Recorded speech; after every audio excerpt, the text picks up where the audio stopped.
Pablo, apóstol de Cristo Jesús, por la voluntad de Dios, a los santos que están en Éfeso y que son fieles en Cristo Jesús. Gracia a vosotros y paz de parte de nuestro Dios Padre y del Señor Jesucristo. Oremos pidiéndole al Señor que nos ilumine y que podamos ser edificados esta mañana. Padre, te damos gracias por tu palabra y gracias, Señor, porque nos has permitido comenzar esta serie de estudios en Efesios. Te pedimos que ilumines nuestros ojos espirituales, que podamos ser edificados, que podamos ser transformados a la imagen de Jesucristo. Y particularmente el día de hoy oro para que la paz de Dios, Señor, la paz que solamente tú puedes ofrecer, esté en nuestras vidas, Señor. Paz contigo, paz en nuestro propio interior, Señor, y paz con las personas que nos rodean. Señor, te suplico que traigas tu paz en medio nuestro. Te pido esto en el nombre de Jesucristo. Amén. El día de hoy he titulado el mensaje ¿Cómo experimentar la paz de Dios? ¿Cómo experimentar la paz de Dios?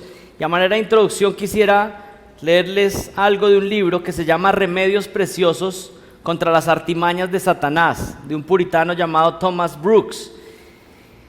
¿Y por qué voy a comenzar con esta lectura? Porque él narra aquí algunas artimañas que Satanás utiliza para mantener la vida de los cristianos en un estado no bueno, en un estado triste, decepcionados.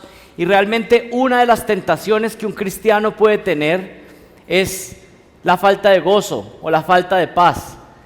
Por eso quiero leerles esto para comenzar. Este es un libro que ha sido de mucha bendición para mi vida. Dice así: artimañas que Satanás usa para mantener a los santos en un estado triste, incómodo y lleno de dudas. Aunque nunca podrá quitarle al cristiano su corona, está tan lleno de malicia y envidia que no dejará de intentar de todas las maneras posibles robarle su consuelo y su paz, haciendo que su vida le resulte una carga y un infierno, para que pase sus días lamentándose, llorando, suspirando y quejándose, dudando y cuestionándolo todo.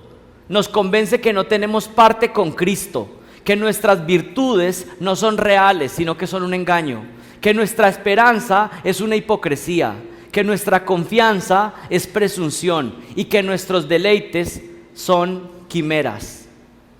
La primera estrategia que utiliza Satanás en este sentido para mantener al alma en un estado triste e incómodo y lleno de dudas es que hace que tengamos siempre presentes nuestros pecados y que pensemos más en ellos que en nuestro Salvador, hasta el punto de olvidar a Jesucristo y dejarlo a un lado.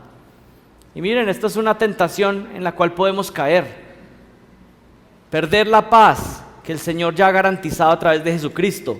Y no puedo leerles todo el libro, aunque quisiera, pero él tiene también unos remedios. No solo dice las artimañas, sino que luego dice cuáles son las curas y los remedios. Y les voy a leer unos apartes pequeños. Dice: el remedio contra esta artimaña de Satanás consiste en considerar que todos tus pecados corren por cuenta de Cristo, como deudas que Él ya ha pagado en su totalidad. Luego continúa citando Isaías 53, dice: todos nosotros nos descarriamos como ovejas, cada cual se apartó por su camino, mas Jehová cargó en él el pecado de todos nosotros. Y luego dice: sabemos que bajo la ley el esposo es responsable de todas las deudas de una esposa. La esposa le dice a este y a aquel: si te debo algo, acude a mi marido.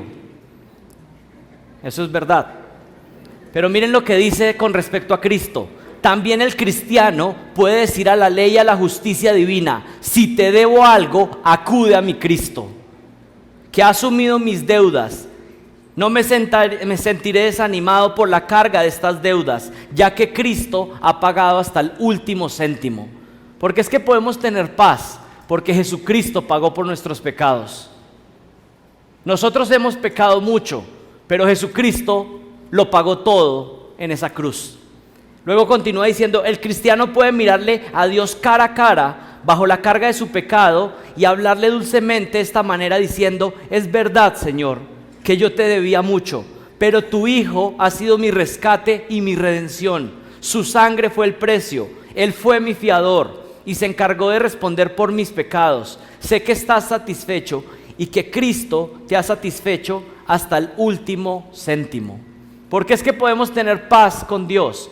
Porque Jesucristo murió en esa cruz y resucitó, y nuestra deuda está completamente cancelada. Y una tentación que podemos tener es perder la paz. Y algunas veces la misma carne, nuestra conciencia que a veces está dañada, nos acusa con nuestros pecados. Pero lo que podemos recordar es que aunque hemos sido grandes pecadores, tenemos un gran Salvador, que es Jesucristo. Y eso es lo que quisiera que consideráramos el día de hoy. ¿Cómo experimentar la paz de Dios? Todos quisiéramos experimentar esa paz que Dios promete, que sobrepasa todo entendimiento. Todos en algún momento pasamos por momentos de turbulencia en nuestras vidas, en nuestras almas, y necesitamos la paz de Dios. Y la respuesta está aquí en este versículo. Miren Efesios capítulo 1, miren el versículo 1 al 2. Pablo, apóstol de Cristo Jesús, por la voluntad de Dios, a los santos que están en Éfeso y que son fieles en Cristo Jesús, gracia a vosotros y paz de parte de Dios nuestro Padre y del Señor Jesucristo. Miremos la primera parte en estos versículos. Número 1, podemos ver a Pablo, un hombre que había experimentado la gracia y la paz de Dios. Pablo se pone como un referente. Es un ejemplo para nosotros de un hombre que había experimentado la gracia de Dios, pero esa gracia había producido algo más, y era que traía la paz de Dios. Miren a Pablo ahí, Pablo, apóstol de Cristo Jesús, por la voluntad de Dios. Ya vimos la semana pasada la historia de Pablo, un hombre rescatado por gracia de Dios, un hombre que había sido perdonado, que no había sido elegido para ser un apóstol porque había vivido una vida que fuera completamente agradable a Dios. Todo lo contrario, era un perseguidor de la iglesia. Y este era un hombre que pensaba que estaba haciendo bien, pensaba que estaba agradando a Dios en la manera que había vivido, pero realmente era un enemigo de Dios. Dios, a través de Jesucristo, por medio de su evangelio, había rescatado a Pablo, un enemigo de Dios que había hecho la paz con Dios a través del evangelio. Y esa es la misma realidad de todos los seres humanos. Nacemos como enemigos de Dios, nacemos enemistados en contra de Dios. Si usted piensa en alguien que no es cristiano, aunque esa persona tenga cierta devoción, pero si no sigue a Jesucristo de corazón, si Jesucristo no ha transformado su vida a través del evangelio, esa persona aún está en una guerra con Dios, es un enemigo de Dios. Todo lo que hace en su vida lo hace para desagradar a Dios, así no lo haga conscientemente, es lo que enseña la Biblia. Y lo que pasó en la vida de Pablo era que era un enemigo de Dios y pasó a ser un amigo de Dios, un siervo de Dios. Pero miremos algunos aspectos de la vida de Pablo a la luz de esta idea de experimentar la paz de Dios. Miren, Pablo quería enseñar a la iglesia para que pudieran tener esa misma experiencia que él había tenido de recibir gracia y paz de parte de Dios. El testimonio de Pablo es lo que fundamentó su ministerio. Él sabe que había sido salvo por la gracia. Él era apóstol de Jesucristo por voluntad de Dios. Es lo que dice ese primer versículo. Y lo enfatizamos la semana pasada. ¿Por qué está Pablo diciendo esto? Yo estoy haciendo este ministerio. Yo puedo tener una comunión con Dios. Yo puedo ser un siervo de Dios. ¿Por qué? Porque es voluntad de Dios. No es por mis propios méritos. No es porque yo lo haya ganado. Es Dios quien lo ha hecho todo. Es por su gracia. Apóstol de Jesucristo por voluntad de Dios. Es voluntad de Dios.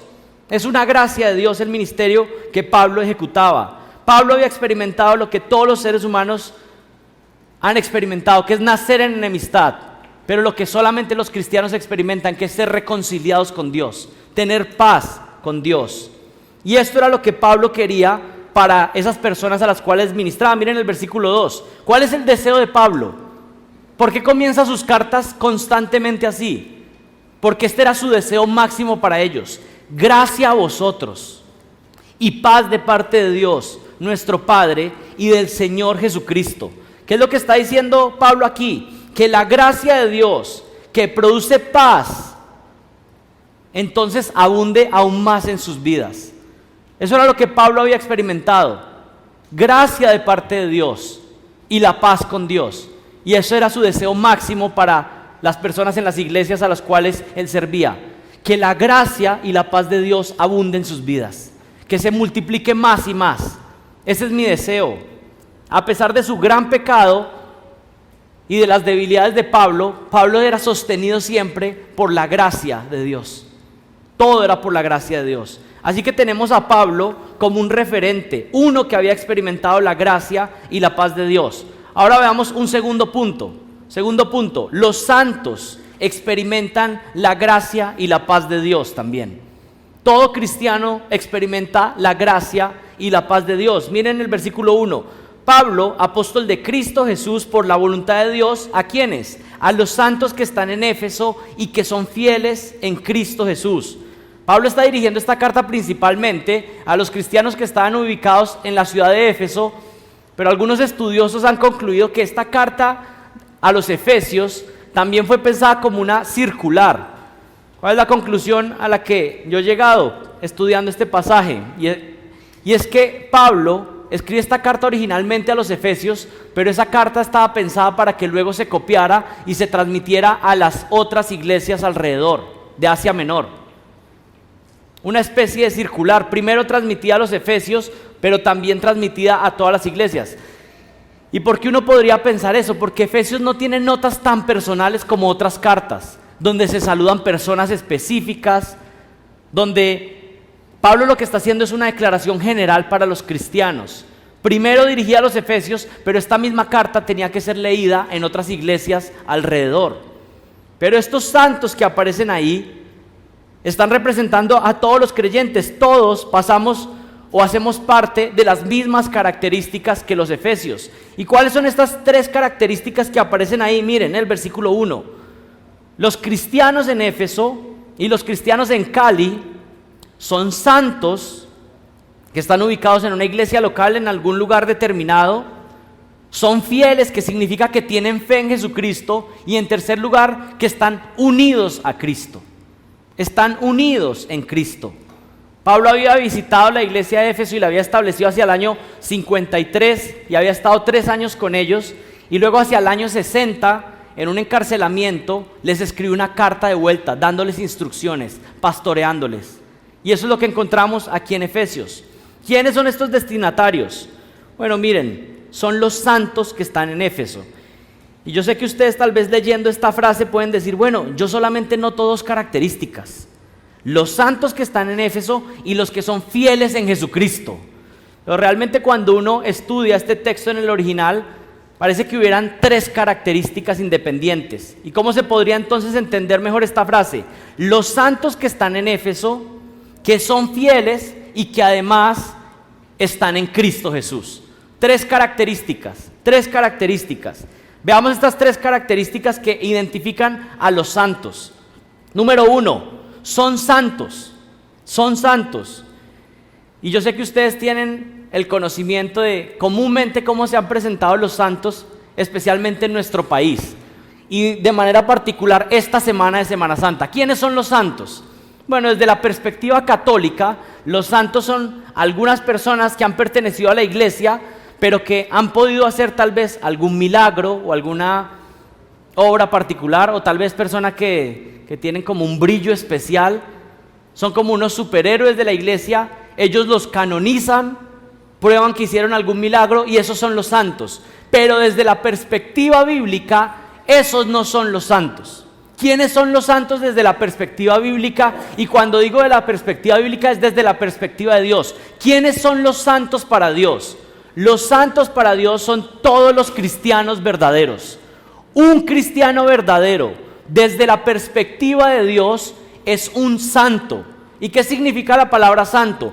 Uno que ha sido apartado para los propósitos de Dios. Una persona santa es una persona que ha sido apartada para los propósitos santos de Dios. Ha sido apartado en la familia de Dios. En el Antiguo Testamento a veces se utilizaban algunos objetos para un uso exclusivo para el servicio a Dios, y esos objetos eran llamados objetos santos. O en algunos lugares Dios aparecía y tenía una presencia especial, y Él decía que esa tierra era una tierra ¿qué? Santa. No porque esa tierra en sí mismo tuviera algo particular, sino que esa tierra o esos objetos eran utilizados de una manera particular para el servicio de Dios. De la misma manera sucede con los cristianos. Son apartados del mundo para un servicio exclusivo para Dios. Son apartados de la familia de Satanás, de la familia de este mundo para ser apartados para la iglesia, para la familia de Dios. Y por eso es que Dios llama a aquellos que son cristianos santos. Cuando está diciendo que son santos, está diciendo: ustedes son míos, ustedes están apartados para mis propósitos, ustedes hacen parte de mi familia, ustedes son mis hijos. Así que no tenga miedo en pensar que usted es un santo si usted realmente ha nacido de nuevo. Si usted ha nacido de nuevo, si usted vive para la gloria de Jesucristo, entonces la Biblia dice que usted es un santo. Pues no pida que su familia haga una estampita de usted, ni que le prendan una velita. Pero según las Escrituras, todo cristiano verdadero es un santo porque ha sido apartado posicionalmente. Espiritualmente, usted está ubicado en los lugares celestiales. Donde está Cristo, usted y yo, si estamos en Cristo, estamos sentados con Él. Somos santificados. Así que hay una primera forma de entender la santificación, y es que es una santificación posicional. Posicionalmente hemos sido apartados. Pero hay una segunda forma de ver la santificación, y es lo que se llama santificación progresiva. Hemos sido apartados en la familia de Dios, pero además de eso, esos que han sido apartados en la familia de Dios, Dios los va purificando con el tiempo. Desde el día en que nos salvó, usted y yo, si estamos en Cristo, estamos siendo santificados progresivamente. ¿Qué significa eso? Que nos parecemos cada día más a Jesucristo. Si usted está en Jesucristo, usted no es el mismo del año pasado, puedo asegurárselo. Si usted está en Jesucristo, usted no es lo que debería ser ya, pero usted tampoco es lo que era antes, porque Jesucristo lo está santificando, lo está transformando hacia la imagen de Cristo Jesús. Eso es lo que está diciendo Pablo cuando dice a los santos que están en Éfeso. No está diciendo un grupo selecto, un grupo especial que hacía milagros, un grupo especial que brillaba cuando pasaba, que le salía una aureola. No, estaba hablando de personas, pecadores, que se habían arrepentido de sus pecados, pero que el Señor los había apartado para irlos santificando hacia la imagen de Cristo. Si ese es su caso, entonces usted también es un santo. A los santos, esa es la primera característica que caracteriza o que identifica a todo cristiano. James Montgomery Boyce lo dijo así: si somos de Cristo, entonces tenemos una nueva naturaleza, nuevas lealtades, una nueva agenda, pertenecemos a un nuevo reino. Si usted es de Cristo, ahora tiene nuevas motivaciones, nuevos propósitos en esta vida. Ahora usted pertenece a un nuevo reino, no al reino que pertenecía antes. Este concepto es contrario a la idea católica, como ya lo he mencionado. ¿Cuál es la segunda característica que aparece ahí en Efesios capítulo 1, versículo 1? Fieles. Los cristianos no solamente son santos, sino que son caracterizados por su fidelidad a Dios. Y aquí cuando está diciendo fieles, está hablando de personas que tienen fe genuina en Dios. Los santos al mismo tiempo se caracterizan porque son personas que tienen fe en Dios. Usted no puede decir que es un cristiano verdadero si no confía en Dios. Y es fácil decir yo tengo fe en Dios porque creo que Dios existe. Ahora la pregunta es, ¿tú confías en Dios? Y esa pregunta se puede contestar sabiendo cómo se ve tu vida. ¿Es una vida tranquila y en paz y que descansa porque Dios es el Rey del universo? ¿O tú tienes una vida angustiada, llena de temores, de desconfianzas? Es muy fácil decir que tengo fe en Dios porque digo que Dios existe. Miren, mucha gente cree que Dios existe. No estamos diciendo que creen que Dios existe, estamos hablando de personas que confían en Dios, que descansan en Dios, que tienen su paz en Dios. Estos Éfesos, estos que pertenecían a la iglesia de Éfeso, los efesios, eran personas que eran santas porque habían sido apartadas, pero estaban también siendo fieles en Cristo Jesús. Tenían fe en Dios. ¿Qué clase de fe tenían? Bueno, habían creído que su pecado era verdad. ¿Saben cuál es uno de los primeros pasos de la fe verdadera? Reconocer que lo que dice la Biblia de mí es verdad. Hay gente que no puede ser salva porque primero no reconoce que es pecadora. No cree lo que la Biblia dice. La Biblia dice que somos pecadores y hay personas que se sienten demasiado buenos, no tienen fe en lo que Dios dice. ¿Qué clase de fe tenían? Creían que eran pecadores, habían reconocido que necesitaban un Salvador y creían de todo corazón que solo Jesucristo podía ser ese Salvador. Un cristiano verdadero tiene un entendimiento de Dios, pero no solamente tiene un entendimiento, sino que cree, confía. Los reformadores explicaron la fe verdadera con tres aspectos, describiéndolo de tres maneras. Son unos términos en latín, pero son fáciles. Son tres términos, miren: notitia, ascensus y fiducia.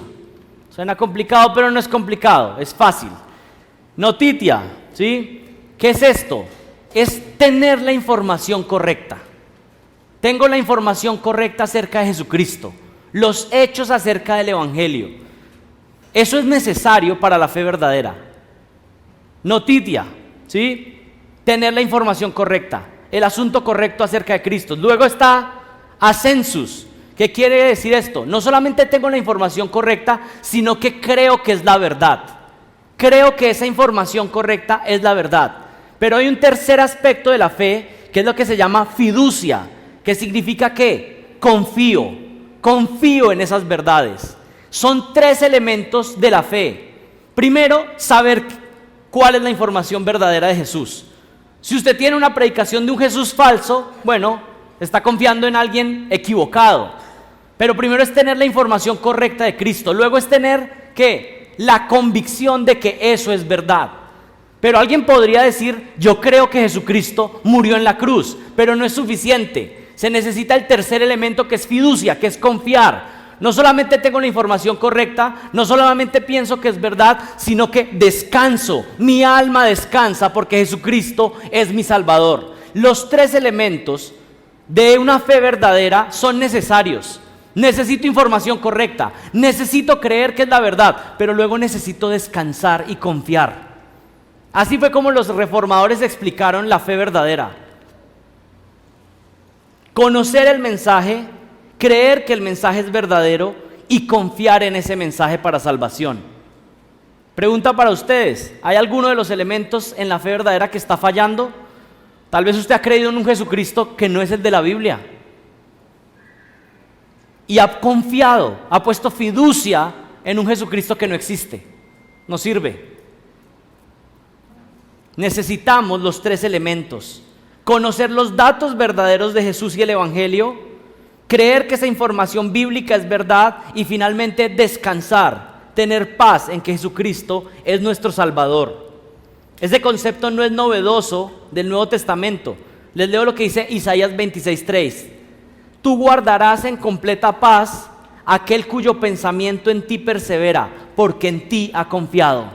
¿A quiénes les dará Dios su paz? Aquellos que han confiado en Jehová. Dios da su paz a aquellos que han puesto su fe en el Señor. Estos son santos, son fieles y, en tercer lugar, están unidos espiritualmente. Pablo, apóstol de Cristo Jesús, por la voluntad de Dios, a los santos que están en Éfeso, que son fieles y que están en Cristo Jesús. Una tercera característica de los cristianos es que están unidos espiritualmente con Cristo. ¿Qué significa esto de estar unido con Cristo? Significa que por medio del Espíritu Santo somos sumergidos en el cuerpo de Cristo. Ahora el Padre nos ve por medio de su Hijo. Miren, esta es una realidad hermosa. Si usted es cristiano, el Padre Celestial lo ve a usted identificado completamente con Cristo, como si usted hubiera vivido la vida perfecta de Cristo, como si usted hubiera muerto en esa cruz, y por eso usted está justificado. Por eso es que si estamos fuera de Cristo, no podemos hacer nada, no podemos ser salvos. Necesitamos a Jesucristo de principio a fin. Estar unido a Cristo es que estoy escondido en Cristo. No puedo entrar al cielo si Jesucristo no viene delante de mí y me permite entrar, si no vengo con Él.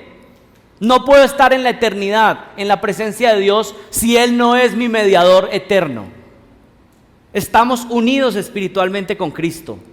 Él nos ve como si ya hubiéramos pagado por nuestros pecados. Estamos limpios. Estar unido con Cristo significa que donde está Cristo, estoy yo con Él. Piense eso. ¿Dónde va a estar Cristo por la eternidad? En gloria. ¿Y sabe qué? Si usted está en Cristo, usted va a estar con Jesucristo por la eternidad. ¿Dónde está Él? Estoy yo. Meditar en eso solamente nos hace crecer de amor por Jesucristo. Pensar, donde esté mi Señor, ahí yo tengo un lugar. Es como ese hermano mayor que viene a un lugar y sus hermanos menores están ahí. Y donde está Él, nosotros podemos estar por siempre. Colosenses 3:3, porque habéis muerto y vuestra vida está escondida con Cristo. Gálatas 2:20, con Cristo he sido crucificado y ya no soy yo el que vive, sino que Cristo vive en mí. Y la vida que ahora vivo en la carne, la vivo por la fe en el Hijo de Dios, el cual me amó y se entregó a sí mismo por mí. Porque usted se puede acercar a Dios a pedirle que bendiga a su familia. No porque usted es muy perfecto. ¿Sabe por qué usted se puede acercar con confianza? Porque usted viene a través de Jesucristo. Y comúnmente usted y yo nos acercamos a Dios en nuestros propios méritos. Es que últimamente he estado obedeciendo como que bien. Pero ¿saben qué es lo que dice el Señor? Que tu paz con Dios, tu cercanía a Dios, depende completamente de Jesucristo. Todavía albergamos un poquito de católico romano en el corazón, ¿no? Queremos que por nuestras obras Él nos acepte. Y de principio a fin podemos acercarnos a Dios a través de Jesucristo. Él lo es todo para nosotros. La vida que ahora vivo, la vivo a través de Jesucristo. Si no, no tengo otra manera de acercarme a Dios. Si no, no tengo otra manera de servir en el ministerio. Si no, no tengo otra manera de acercarme a Él para que me bendiga. La única razón es, Señor, muéstrame gracia a través de Jesucristo. No tengo nada de mí para mostrarte para que me bendigas. De principio a fin es por su gracia. Pasemos al tercer punto. Todos tenemos necesidad constante de la gracia y la paz de Dios. Todos tenemos una necesidad constante de la gracia y la paz de Dios. Ya hemos considerado a Pablo como el autor de esta carta, un hombre que experimentó la paz de Dios. Ya vimos a los efesios que tienen un fundamento sólido para tener paz con Dios. Son santos, son fieles y están unidos espiritualmente a Cristo. Pero ahora miremos esta verdad. Todos en la iglesia necesitamos constantemente de la gracia y la paz que Dios ofrece. Usted necesita de la gracia de Dios no solamente al inicio, cuando el Señor lo salva. Usted necesita de la gracia de Dios por siempre, por la eternidad realmente. Miren el versículo 2. Gracia a vosotros y paz de parte de nuestro Padre y del Señor Jesucristo. Este es el deseo de Pablo. Los ha saludado y ahora les está diciendo: mi deseo es que la gracia de Dios abunde en ustedes, que la paz de Dios abunde en sus vidas. Gracia a vosotros.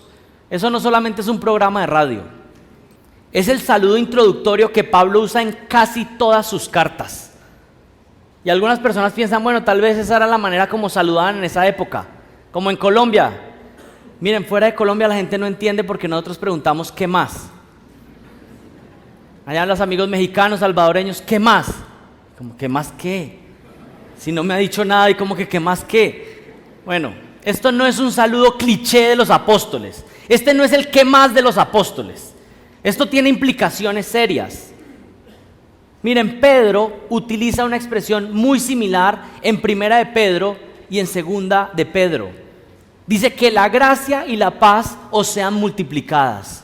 O sea que Pedro también tenía esta manera de saludar. Y el apóstol Juan a las 7 iglesias en Apocalipsis, en el capítulo 1, versículo 4, miren lo que dijo.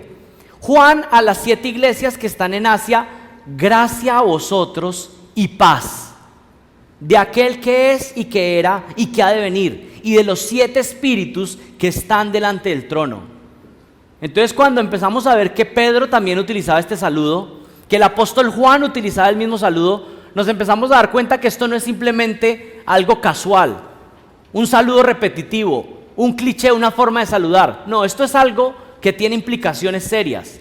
Cuando en la Biblia algo se repite, es porque Dios quiere enfatizar algo. Y yo creo que los corazones de los apóstoles, de la iglesia temprana, saludándose de esta manera, tenía implicaciones serias para lo que creían. ¿Qué es lo que más deseo para una persona? Que la gracia y la paz de Dios sean multiplicadas en la vida de esa persona. Pablo no decía que se te multiplique la cuenta bancaria, que puedas salir de la olla, como dicen algunas iglesias. Pablo decía que la gracia y la paz sean multiplicadas en tu vida. Ese es el mayor deseo de Pablo para las iglesias que él cuidaba, de Pedro, de Juan. Los judíos comúnmente se saludaban diciendo shalom. Aún hoy en día algunos quieren así hablar como medio judío, pero si quisieran hacerlo más bíblicamente, no deberían decir solo shalom, sino decir la gracia y la paz de Dios. Es interesante que Pablo, que era un judío, y Pedro y todos los discípulos ya no solamente dicen shalom, sino que ¿saben qué dicen antes de shalom? ¿Qué dicen? Gracia a vosotros. ¿Por qué? Porque no puedes tener el shalom de Dios si no tienes la gracia de Dios primero, a través de Jesucristo. No puedes tener la bendición de Dios si Jesucristo primero no te ha rescatado. Se necesita la gracia de Dios, la gracia a través de Jesucristo para recibir la paz de Dios. Si lo dijéramos en otros términos, la gracia es la raíz y la paz es el fruto. No puedes obtener la paz de Dios a menos que la gracia de Jesucristo esté primero sobre ti.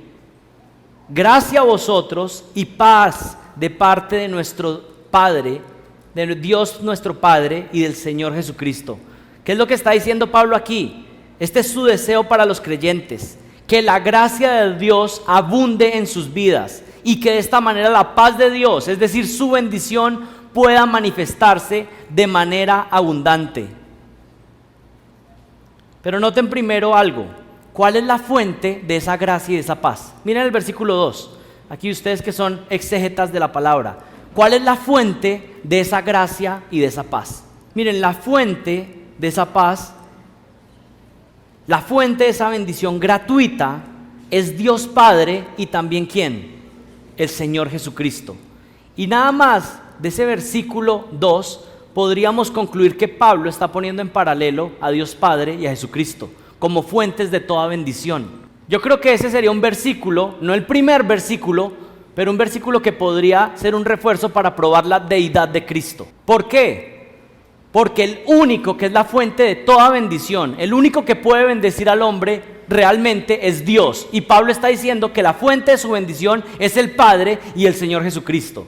Pero hay otra pista ahí. Cuando utiliza el término Señor, que es el término Kurios, para los hebreos la idea de Señor, este era un concepto reservado únicamente ¿para quién? Para Jehová.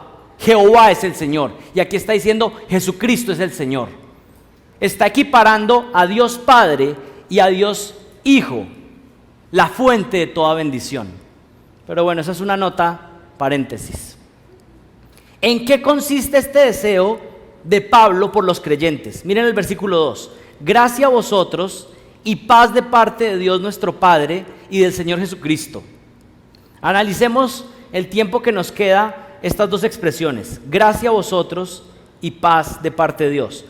Número 1, gracia a vosotros. Gracia a vosotros. ¿Qué significa gracia? Significa favor inmerecido. Una bendición, un regalo que usted no merecía. No es un regalo que le dan porque usted se lo ganó por sus buenos esfuerzos. No es un pago. Si es por gracia es porque justamente usted merecía lo opuesto de lo bueno que recibe. Eso significa gracia, que se le está dando lo que usted no merece, lo que usted y yo no merecemos. Eso es gracia. Que usted de pronto necesitaba pagar una multa de tránsito y por gracia no la paga. Pero ¿saben qué? Ni siquiera es así. Si fuera en términos bíblicos sería que usted tiene una multa de tránsito y la alcaldía dice por gracia no tiene que pagarla y le vamos a consignar en su cuenta lo que usted debía de multa. Esa es la gracia bíblica.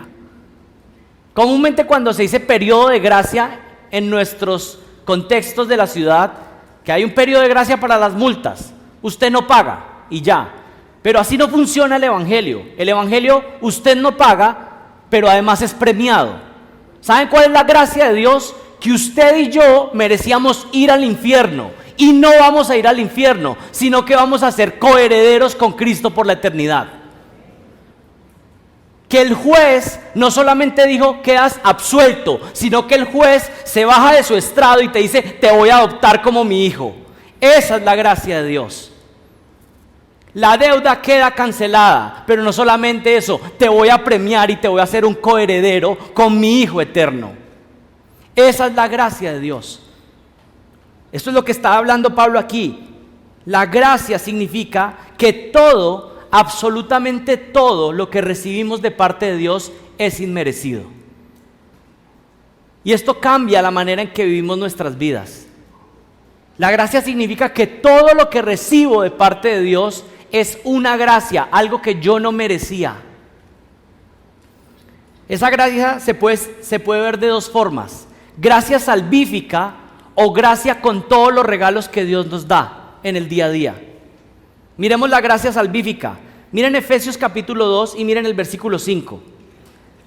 Aun cuando estábamos muertos en nuestros delitos, nos dio vida juntamente con Cristo, porque por gracia habéis sido salvados. Nuestra salvación es ¿por qué? ¿Por qué llegó usted a arrepentirse? ¿Por qué llegó usted a salvación? ¿Porque usted era mejor que su vecino? ¿Porque usted era mejor que su familiar que aún no cree? No, por gracia, inmerecido. Cuando ustedes estaban muertos en delitos y pecados, yo les di vida, dice Dios, por pura gracia. Por gracia, sin merecerlo. Miren Efesios capítulo 2 y miren el versículo 8. Porque por gracia habéis sido salvados por medio de la fe. Y esto no de vosotros, sino que es un don de Dios. No por obras, para que nadie se gloríe. ¿Qué significa esto? Que nadie puede ir al cielo por sus propias buenas obras. Ustedes y yo hemos pecado una y otra vez. Y aún estando en Cristo, hemos pecado delante de Él. Por eso es que podemos ir al cielo solamente por su gracia, porque Él nos perdone por su pura gracia, por nada más. Si la única forma en que alguien puede ser aceptado en el cielo es porque Dios de manera gratuita le dé su gracia, entonces tiene que ser una decisión de parte de Dios. Él decide amarnos por su propia gracia, por su propio beneplácito. Piensen de esta manera: si es que yo me esfuerzo mucho y trato de obedecer y por eso es que Dios me bendice y me salva, entonces no es por gracia, Él me está pagando lo bien que yo me estoy portando. Es un pago. Y si es un pago, entonces ya no es por gracia. Romanos 3:23. Por cuanto todos pecaron y están destituidos de la gloria de Dios, siendo justificados gratuitamente por su gracia, mediante la redención que es en Cristo Jesús. ¿Saben qué es la gracia de Dios? Un tratado de paz entre Dios y los hombres, pero un tratado de paz de los buenos, donde alguien sí termina pagando por los delitos. Jesucristo pagando por nosotros. La justificación es por gracia y significa que Dios elige a quien salvar por su propia decisión. Ahora les leo Romanos capítulo 9. Miren lo que dicen. ¿Qué diremos entonces? ¿Hay injusticia en Dios? De ningún modo, porque Él dice a Moisés: tendré misericordia del que yo tenga misericordia y tendré compasión del que yo tenga compasión. Así que no depende del que quiere ni del que corre, sino del que Dios tiene misericordia. ¿De quién depende? ¿Del que se esfuerza? Depende del que Dios quiere tener misericordia. Y con esto, por supuesto, tengo que hacer una aclaración. Hay personas que utilizan la gracia para entonces vivir en libertinaje. Como depende de Dios, como soy salvo por gracia, entonces yo vivo como me provoque. No, no funciona así. Si tú has entendido la gracia de Dios, si Él te ha salvado, es imposible que vivas de esa manera, sino que más bien ahora quieres agradarle, porque el Espíritu Santo está produciendo dentro de ti esa santificación progresiva. ¿Qué es lo que está diciendo Pablo cuando dice gracia a vosotros? Está diciendo que esta misma gracia que se ha ejecutado para bendecirlos en la salvación, ahora siga abundando en sus vidas. Ustedes fueron salvos por gracia, pero ¿saben qué? Necesitan esa gracia para el resto de la eternidad. Que la gracia de Dios siga abundando. Fue una gracia tremenda cuando te salvó, pues que esa gracia siga manifestándose en tu vida de múltiples maneras. La gracia de Dios no solo nos salva, sino que nos da absolutamente todo lo que tenemos. Miren, el hecho de que una persona esté respirando, aun cuando ha insultado a Dios, es gracia. Todo es por gracia. Hay una gracia salvífica, pero también todo regalo es una gracia de Dios. Les leo lo que dice Santiago 1:17. Toda buena dádiva y todo don perfecto proviene de lo alto, del Padre de las luces. ¿Quién es el Padre de las luces? Es el creador de todo lo que existe. Y cuando está hablando de las luces, está hablando principalmente del sol y de la luna. Él es el creador de todo el universo. Toda buena dádiva, todo regalo que tú hayas recibido de bendición de parte de Dios es por gracia. El Salmo 85:12, ciertamente el Señor dará lo que es bueno y nuestra tierra dará su fruto. Y Mateo 7:11, pues si vosotros siendo malos sabéis dar buenas dádivas a vuestros hijos, ¿cuánto más vuestro Padre que está en los cielos dará cosas buenas a los que le piden? Miren, hay un error constante, y es que a veces usted y yo pensamos que Dios nos salvó por gracia, pero que ahora el resto de nuestra vida cristiana tenemos que vivirlo en nuestras propias fuerzas, y por eso es que no hay paz en nuestros corazones. Usted necesitó la gracia de Dios para la salvación, pero necesita la gracia de Dios para perseverar creyendo en Él.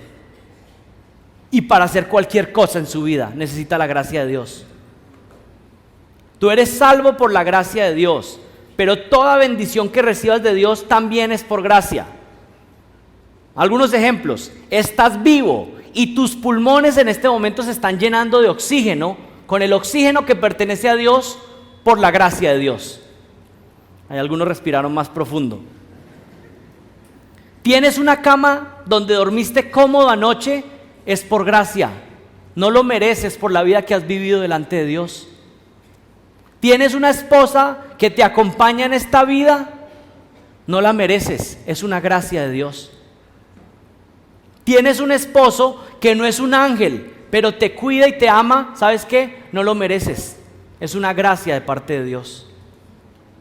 Tienes un trabajo que te provee para tus necesidades, con lo que puedes pagar lo básico de tu vida, es una gracia. Tú no lo mereces, es una gracia de parte de Dios.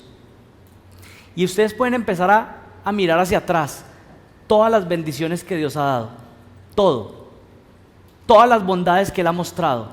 ¿Y saben qué? Pueden estar ahí glorificando en sus corazones a Dios diciendo gracias, porque yo no lo merecía, yo no merecía tu bondad. Y ha sido abundante. Y saben, es como una cascada que sigue y sigue brotando la bendición de Dios, por gracia. Tienes fuerzas para caminar, para trabajar, no lo mereces, es por gracia. Tienes unos papás que te cuidan y te están enseñando la Biblia en tu casa. Niños, ¿tienen unos papás en su casa que les están enseñando la Biblia? No lo merecen, es por la gracia de Dios.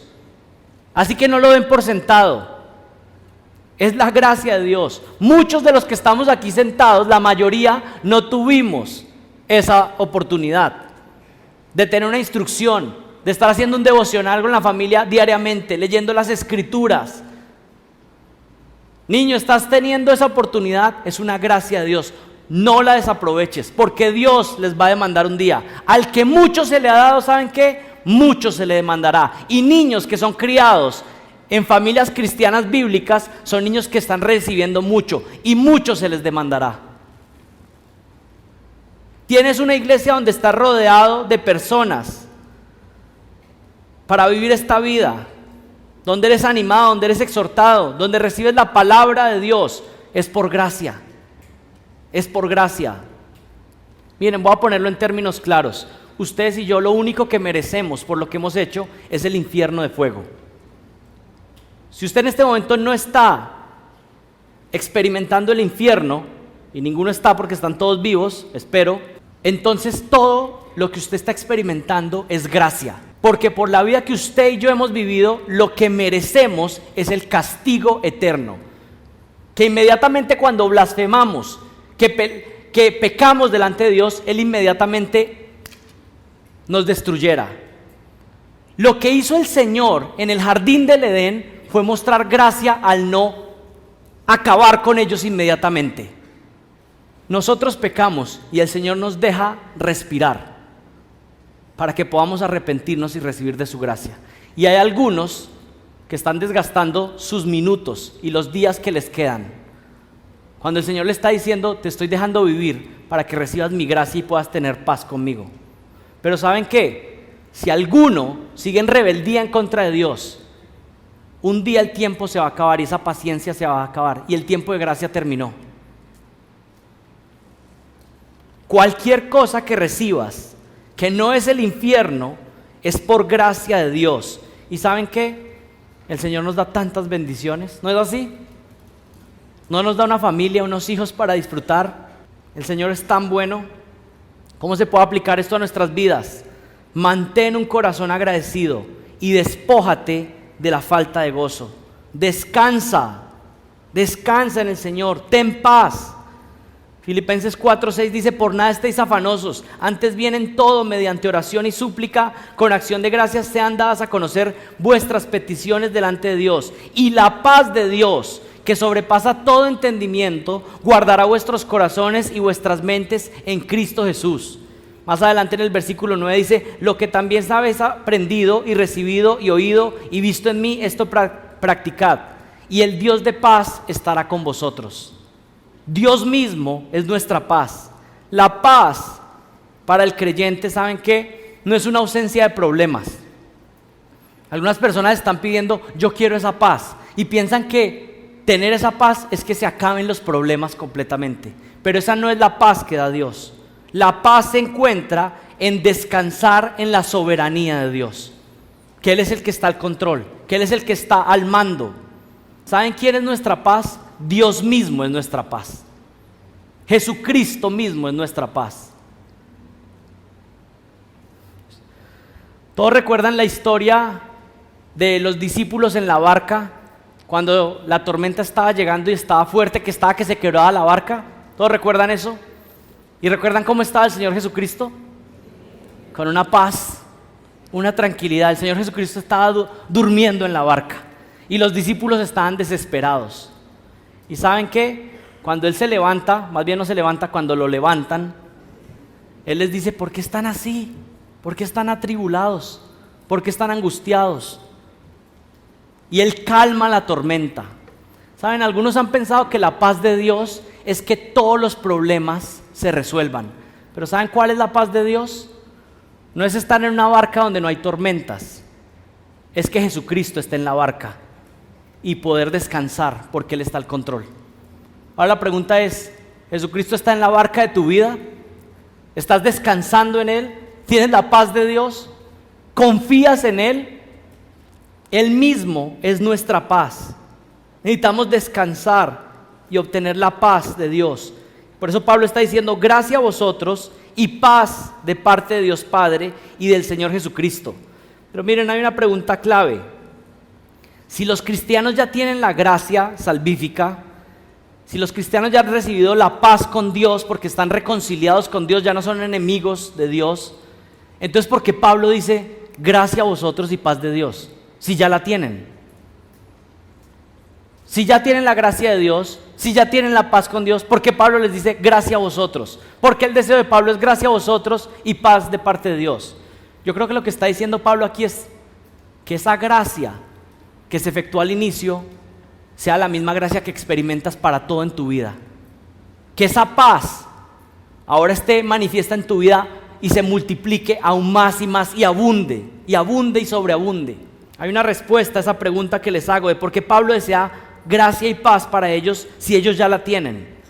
Hay un puritano llamado Richard Sibbes, y yo creo que no está hablando de este pasaje, pero creo que está hablando algo que se puede aplicar. Y les leo, miren lo que dice Richard Sibbes: siempre hay dos clases de personas en la iglesia.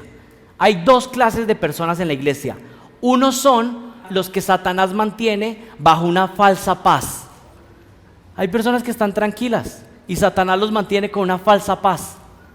No son creyentes, pero tienen una falsa paz y andan tranquilos, y Satanás los mantiene engañados. Una falsa paz. Su vida no es más que la diversión hacia los contentamientos presentes. ¿Cuál es este grupo? Es a los que yo llamo constantemente los autoengañados. Y en este momento voltean la mirada. No son santos, no son fieles, no están unidos a Cristo, pero tienen una paz falsa. Están tranquilos. Se engañan a sí mismos, tienen paz falsa.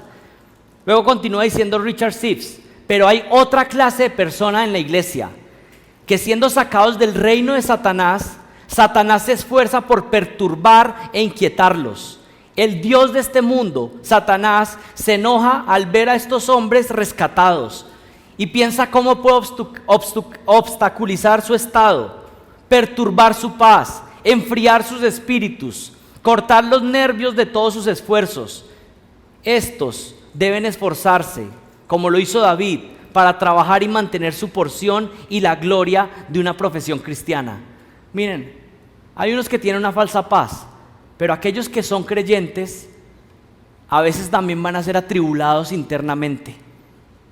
Y el Señor, a través de Pablo lo que dice es que la paz de Dios abunde en sus vidas, que esa reconciliación que tienen con Dios pueda manifestarse en la paz que tienen. Miren lo que dice el versículo 2: gracia a vosotros y paz de Dios nuestro Padre y del Señor Jesucristo. Esta paz con Dios, como lo mencionamos, solo puede obtenerse si se tiene la gracia de Dios. Pero hay tres aspectos de esta paz: paz con Dios, paz con nosotros mismos, y lo que podríamos también denominar como paz interior.